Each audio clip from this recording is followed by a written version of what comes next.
भाई की हत्या हो गई है तो सीधा वो पुलिस स्टेशन जाता है और पुलिस स्टेशन जा कर के पुलिस को सब कुछ बताता है। और पुलिस को जो है वो पुलिस फिर युवती को अरेस्ट करती है, उससे सारी पूछताछ करके पता चलता है। जी हाँ दोस्तों, राधे राधे, आदाब, नमस्कार, सत श्री अकाल। आप सब लोग कैसे हो? आई होप आप सब लोग अच्छे से होंगे। आप सब लोगों का दोस्तों मेरे यूट्यूब चैनल में बहुत बहुत ज़्यादा तहे दिल से हार्दिक अभिनंदन है। बता दें, हमारे यूट्यूब चैनल का नाम है डेली न्यू क्राइम स्टोरीज, जहाँ पे आपको क्राइम की कहानियाँ लगातार सुनने के लिए, देखने के लिए मेरे चैनल पर मिलती हैं। तो जिन लोगों ने चैनल सब्सक्राइब नहीं किया दोस्तों, सब्सक्राइब कीजिए और एक कहानी सुनने का आनंद लीजिए। तो चलिए दोस्तों, आज की कहानी को शुरू करते हैं सोनीपत से।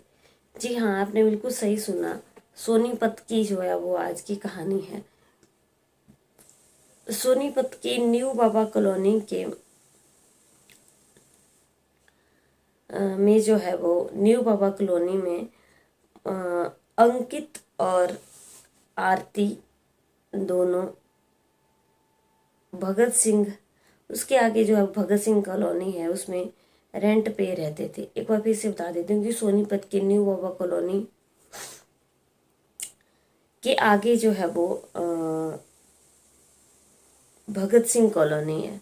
भगत सिंह कॉलोनी में जो आरती और अंकित जो है वो दोनों एक कमरे में किराए के ऊपर रह रहे थे।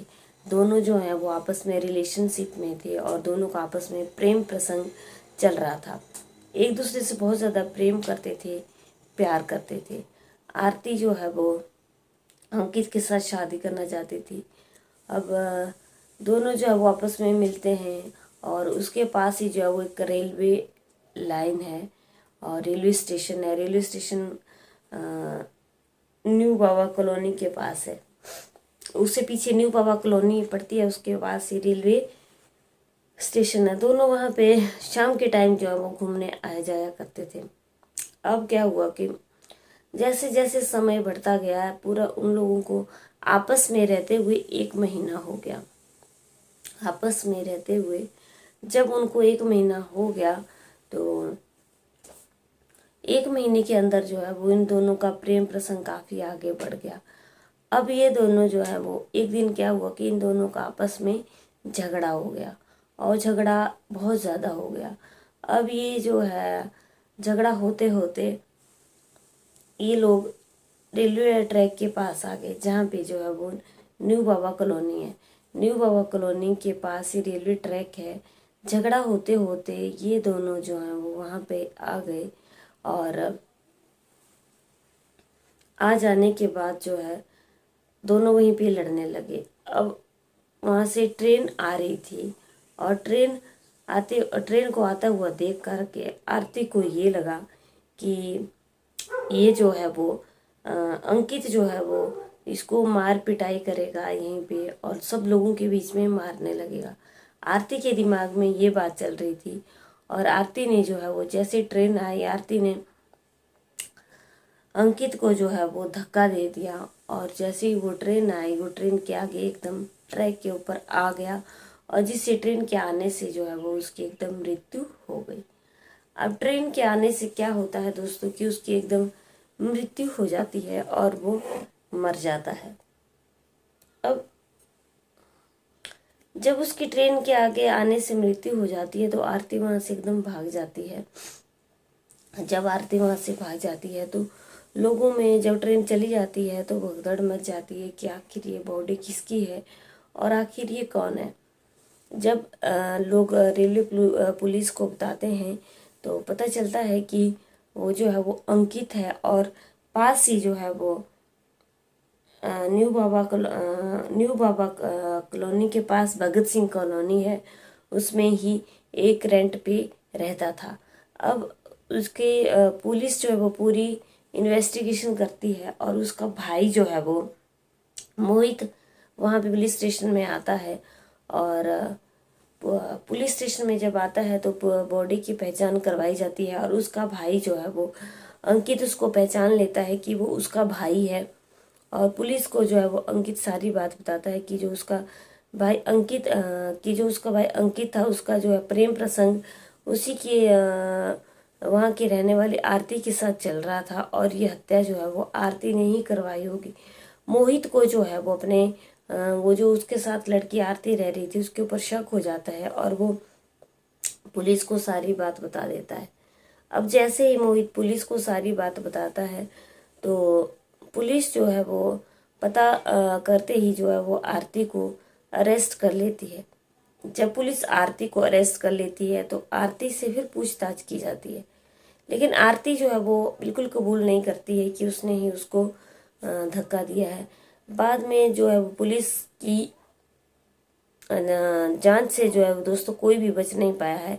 बाद में आरती को ये लगता है कि मामला जो है बहुत संगीन हो गया है, तो सीसीटीवी फुटेज क्या भी की खंगाली जाती है तो पता चलता है कि दोनों जो है वहाँ पे रेलवे ट्रैक के पास जो है वो घूम रहे हैं। दोनों में कुछ बातें हो रही हैं।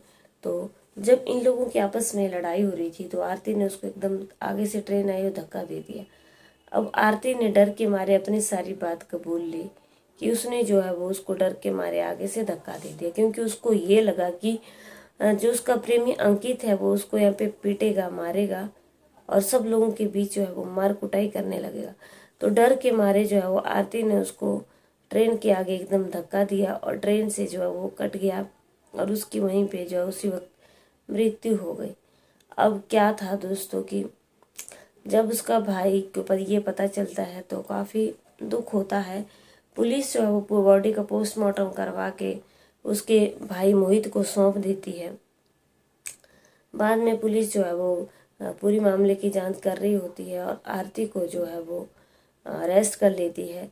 लेकिन दोस्तों मोहित जो जब अपने भाई की बॉडी को घर लेकर के जाता है तो घर में इतना कोहराम मचता है कि पूछिए ही मत। घर वालों को क्या पता था कि उनका लड़का जो है वो जिस लड़की के साथ 1 महीने से रिलेशनशिप में रह रहा है वही लड़की जो है वो उसकी धक्का मार के जान ले लेगी। अब उसका फिर अंतिम संस्कार जो है वो मोहित का कर दिया गया। लेकिन इस कहानी से हमें दोस्तों क्या सीख मिली? इस कहानी से हमें यही सीख मिली कि मोहित को जो अंकित को जो है वो अपनी प्रेमिका आरती के ऊपर कितना विश्वास हो गया था और आरती जो है वो मोहित से कितना प्रेम प्यार करने लगी थी, ये जो है वो देखने को मिला। लेकिन आरती जो है वो उससे सच्चा प्रेम नहीं करती थी। आरती ने पुलिस को बताया कि वो मोहित से शादी करना चाहती थी और इसी चीज़ को लेकर के इनके बीच में झगड़ा होता था और वो अंकित जो है वो उससे शादी नहीं करना चाहता था। आरती जो है वो पहले से शादीशुदा थी, लेकिन मोहित जो है उसे अंकित जो है उसे शादी नहीं करना चाहता था, जिस बात को लेकर इनके बीच जो है वो अक्सर झगड़ा हुआ करता था। अब जो है वो आरती को जो है पुलिस ने अरेस्ट कर लिया। लेकिन इस कहानी से हमें शिक्षा क्या मिलती है? इस कहानी से हमें ये शिक्षा मिलती है कि किसी के भी रिलेशनशिप में नहीं आना चाहिए, क्योंकि किसी का कोई भी भरोसा नहीं है कि कौन जो है वो कब किसके साथ क्या कर बैठे। किसी का कुछ भी भरोसा नहीं है, क्योंकि किसी के माथे पे नहीं लिखा होता है। दोस्तों आजकल की जितनी भी कहानियां सुने उन कहानियों में यही सुनने को मिलता है कि प्रेमी ने प्रेमी को मार दिया, प्रेमिका ने प्रेमी को मार दिया। इसलिए बहुत सोच समझ के साथ ही एक दूसरे के साथ जो है वो रहने लगे, क्योंकि सामने वाले का कोई भरोसा नहीं होता। अंकित को क्या पता था कि जिस लड़की के साथ वो दिन रात रहता है वो लड़की ही जो है वो उसको धक्का दे करके एक दिन ट्रेन के आगे कुचल डालेगी, मार डालेगी। तो इसलिए बहुत सोच समझ करके दोस्तों कदम उठाए। मेरा ये कहानी सुनाने का उद्देश्य आप लोगों को सिर्फ और सिर्फ जागरूक करना है। अगर हमसे कोई कहानी सुनाते वक्त त्रुटि हुई होगी तो हम हाथ जोड़ करके आप लोगों से माफ़ी मांगते हैं, क्षमा चाहते हैं। और चलिए आज के वीडियो को यहीं पे ख़त्म करते हैं। कल की कहानी में आप लोगों से फिर से मुलाकात होती है। तब तक के लिए जय हिंद, जय भारत।